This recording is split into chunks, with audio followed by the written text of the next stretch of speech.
मैंने कहा कि जितने हमारे BRTs होंगे, ठीक है ना, वहां पे स्टेशन के साथ साथ उनके स्टेशन के साथ साथ साइकिल्स की पार्किंग और उनकी लॉट मौजूद होगी।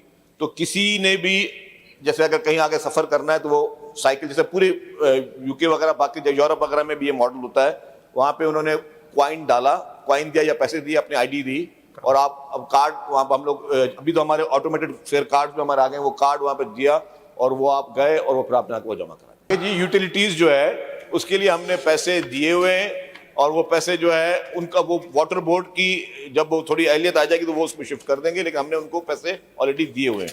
आपके पहले सवाल आपने नहीं कि कमेंट जो उसमें भी मैं उसको क्लियर कर दूं कि इस तरह की कोई टेक्नोलॉजी अभी हमारे पास नहीं है कि हम रक्षास को जो है ट्रांसफर कर दें EVs पे। अभी कोई टेक्नोलॉजी पाकिस्तान पर मौजूद नहीं है। इन फ्यूचर अगर आ जाए तो कोई इसमें बात नहीं है।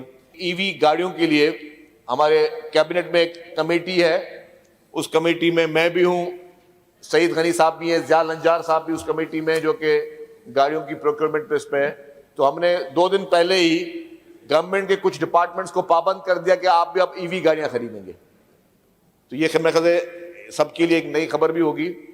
हमने गवर्नमेंट की गाड़ियों को, गवर्नमेंट के उन डिपार्टमेंट्स को हम इनकरेज करेंगे आप भी EV गाड़ियां खरीदें ताकि वो इको फ्रेंडली भी हो और पेट्रोल के पैसे बच सके आपके।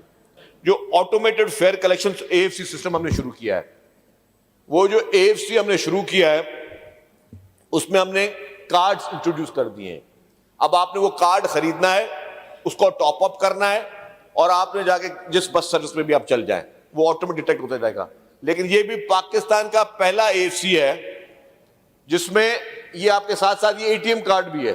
लेट सपोज आपने 5,000 रुपए जमा करा दिए और आपने वो कार्ड ले लिया, आपने जब बस पे टॉप अप करना है बस पे टॉप अप कर लिया, लेकिन आप बाहर चले गए किसी ATM में 500 रुपए निकाले, 500 रुपए भी निकाल लिए और कहीं कोई खाना खाना तो उसमें खाना भी कर लिया। तो ये भी पाकिस्तान की पहली पीपुल्स पार्टी की सिंध हुकूमत है जो आपके AFC जो है ऑटोमेटेड फेयर कलेक्शन सिस्टम, जो आप टेक्नोलॉजी की बात करिए उस पर हमने उसको शुरू किया हुआ है। पाकिस्तान की पहली ये हुकूमत है जो कि EV टैक्सीज भी शुरू करने जा रही है। वो EV टैक्सीज में भी हम EV की पिंक टैक्सीज भी शुरू करने जा रहे हैं जिसमें खवातीन ड्राइवर होंगी और खवातीन पैसेंजर्स होंगी। ग्रीन लाइन मंसूबा जो है फेडरल गवर्नमेंट का था जो कि इसी महीने में प्रोविंशियल गवर्नमेंट को हैंडओवर हो रहा है। अब उसको उसकी चार्ज सिंध हुकूमत का महकमा ट्रांसपोर्ट लेगा इसी महीने के एंड में। और जाहिर है हमारे प्लान ये है कि जितनी भी BRTs हैं सबकी आपस में हम इंटीग्रेशन करें। Orange line, green line, red line, yellow line, इन सब के आपस में इंटीग्रेशन करें कि जो पैसेंजर है वो उनको जो है वो उसी उसमें वो सारा करते रहे। जहाँ पे मिसिंग लिंक होंगे वहाँ पे हम शटल सर्विस चलवाएंगे, लेकिन इनकी इंटीग्रेशन आपस में जरूर होगी। लेकिन जैसे ही हमें हैंडओवर होगा उसके बाद हम उसको जो है आगे लेकर जाएंगे। सजेशन इज वेरी गुड कि जी इसको आप रिप्लेस कर दें। ये हजारों की तादाद में है, इनको अगर रिप्लेस करना शुरू करेंगे गाड़ियों से, वो उसके पैसे कौन देगा? इफ यू कंसीडर गवर्नमेंट उनको पैसे दे, डेफिनेटली गवर्नमेंट पैसे नहीं दे सकेगी कि गवर्नमेंट उनको बोले रक्षा ले लो और गाड़ी ले लो। और अगर गवर्नमेंट ने स्कीम शुरू की तो लोग काम ही शुरू कर दें, रक्षा लेना शुरू कर दें ज्यादा, क्योंकि उसके मतलब गाड़ी मिल रही है। लेकिन ये नहीं होना चाहिए। आपका संजीदा क्वेश्चन है और लेकिन अब और कोई ऑप्शन नहीं है, क्योंकि आपकी बात बिल्कुल, आपके सवाल में भी आपका जवाब था कि हजारों लोगों का रोजगार जो है वो रक्षा और चिंचियों से चला हुआ है। हालांकि चिंचियों के लिए गवर्नमेंट के बैन के बावजूद फिर कोर्ट के स्टे की वजह से वो चल रही हैं।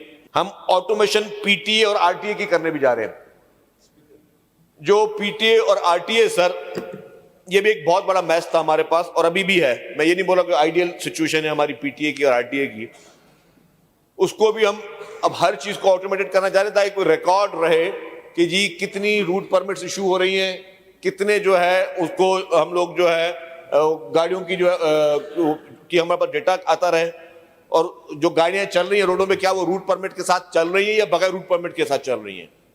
मैकेनिज्म मौजूद है, हम लोग ने कभी इसको सीरियसली नहीं की। मोटर व्हीकल इंस्पेक्शन उसको भी हम ऑटोमेटेड करने जा रहे हैं। मोटर व्हीकल इंस्पेक्शन के लिए मैं आपको बता दूं कि हमारे पास टोटल पूरे सिंध में 2 मोटर व्हीकल इंस्पेक्टर थे, 2 मोटर व्हीकल इंस्पेक्टर थे जिन्होंने पूरे सिंध में जो है मोटर व्हीकल इंस्पेक्शन करनी है। ये हम खुद मजाक कर, मैं अपनी कोताहियां बता रहा हूं ना आपको, मैं यहाँ पे एडमिट करके बता रहा हूँ कि जी ये हमारी कोताहियां भी है। अब हमने पब्लिक सर्विस कमीशन से पास करा के 22 लोग और आ गए, अब हो गए कोई 24 लोग हमारे पास जो है मोटर व्हीकल इंस्पेक्शन में। लेकिन क्या ये 24 लोग भी लाखों गाड़ियों की मोटर व्हीकल इंस्पेक्शन कर सकते हैं? नहीं कर सकते 24 लोग भी। तो अब हम इसको इस ऑटोमेटेड सिस्टम के जरिए, और हम कोशिश करें इसको हम आउटसोर्स करें। जो हमने प्रपोजल दिया वो भी बता दूं मैं आपको, क्योंकि गवर्नमेंट आंसरेबल टू असेंबली। हमारा प्रपोजल ये है कि उसमें शोर होगा, इसीलिए मैं कहता हूं कि मैं थोड़ा इनको भी एतमाद भी ले लूं दोस्तों को, और मैं चाहूंगा कि दोस्त भी उसकी भरपूर सपोर्ट करें।